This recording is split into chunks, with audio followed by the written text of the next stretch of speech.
नमस्कार, आप देख रहे हैं सी इंडिया न्यूज, एक अनदेखा सच, और मैं हूं आपके साथ साक्षी। कुछ दिनों पहले केंद्रीय परिवहन मंत्री नितिन गडकरी के इंदौर दौरे के बाद शहर को 2300 करोड़ की लागत से इंदौर को उपलब्धियां मिलने वाली थी, जिसमें इंदौर शहर में लगभग 6 सड़क व 20 और ब्रिज की स्वीकृति दी गई थी। दरअसल इस मामले में कांग्रेसी नेता जीतू पटवारी ने पलटवार करते हुए कहा है कि किसानों की जमीन अधिग्रहण को लेकर सरकार पक्षपात कर रही है और शहर के आसपास जितने भी किसान हैं वह इस योजना के तहत अपनी जमीन देंगे, लेकिन सरकार उन्हें उचित राशि प्रदान करे, जिसके बाद ही सरकार को वह अपनी जमीन देंगे। पूरे मामले को लेकर कांग्रेस किसानों के साथ है और उग्र आंदोलन करने की तैयारी में है। कांग्रेसी नेता जीतू पटवारी का कहना था कि शहरी क्षेत्र और ग्रामीण क्षेत्र में सरकार द्वारा किसी भी योजना का जमीन अधिग्रहण को लेकर अलग अलग योजनाएं हैं, लेकिन इसके बावजूद भी सरकार किसानों से जमीन लेकर जो सौगातें शहर को देना चाहती है उसके लिए उन्हें सोचना होगा। वहीं कांग्रेस नेता जीतू पटवारी ने कहा है कि वह जल्द किसानों के साथ मिलकर एक बड़ा और उग्र आंदोलन कर सकते हैं। वहीं जीतू पटवारी द्वारा शहर कलेक्टर से मिलकर इस पूरी समस्या को भी उनके समक्ष साझा किया गया, लेकिन उसका कोई उचित निराकरण नहीं निकला है। देखना होगा कि आने वाले समय में जमीन अधिग्रहण को लेकर किसान किस प्रकार से आंदोलन करते हैं। आदरणीय किसान बंधुओं, जब किसान की बात आती है तो फिर राजनीतिक पार्टियां दूर हो जाती है या पार्टियों का महत्व नहीं रहता है, किसानों का महत्व रहता है। सरकार कांग्रेस बीजेपी की नहीं होती है, सरकार हम सबकी होती है।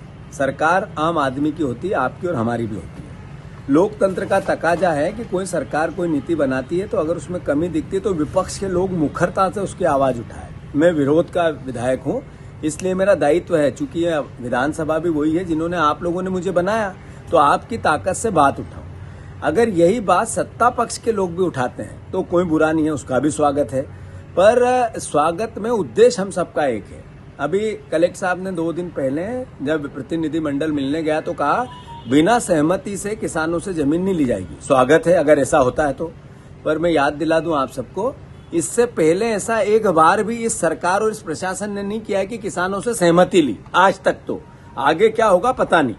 तो साथियों, भरोसा नहीं होता है, इसलिए मेरा आपसे आग्रह है, ये आयोजन सरकार के कानों में आपकी आवाज पहुंचाने का है। ये आपके जरिए कई किसानों के साथ अन्याय होता है, उस बात को कहने का है। अगर हम इसको दल और पार्टियों में बांटेंगे तो आपकी आवाज कमजोर होगी।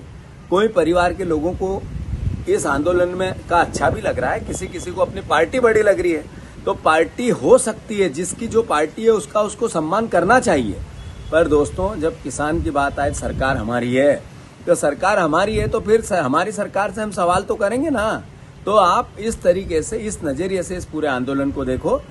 इकोनॉमिक कॉरिडोर में जो जमीनें जाएगी, एग्रीकल्चर की जमीन जिस पे खेती होती है उस पे हक किसान का है। नियम में 1 का शहरी क्षेत्र में 2 गुना और ग्रामीण क्षेत्र में 4 गुना कांग्रेस की सरकार ने भूमि अधिग्रहण अधिनियम में किया है। उसका पालन ढंग से हो। गाइडलाइन जो कम है उसको बढ़ानी चाहिए। अगर कोई कहता है कि इस समय कम हुई, उस समय कम हुई, तो आज सरकार जिसकी वो बढ़ा दे, हम साधुवाद देंगे उसको। इसमें नकारात्मकता क्या है? सकारात्मकता होनी चाहिए। और अगर ऐसा नहीं करते हैं तो फिर आंदोलन करना हमारा आपका अधिकार है, लोकतांत्रिक अधिकार है, हम सब मिलके करेंगे। सब भाई आए, मिले, एकजुटता से जय जवान जय किसान की भाषा बोले, किसान की जमीन का हक उसको दिलवाएं, राजनीतिक पुट इसमें मत लाएं। यही मेरा आप सबसे हाथ जोड़ के निवेदन है, आग्रह है। आप सबका कल होने वाले आयोजन में स्वागत है। आप सबको आना है और दलगत राजनीति से ऊपर आना है। तमाम खबरों के लिए बने रहिए हमारे साथ और देखते रहिए सी इंडिया न्यूज, एक अनदेखा सच।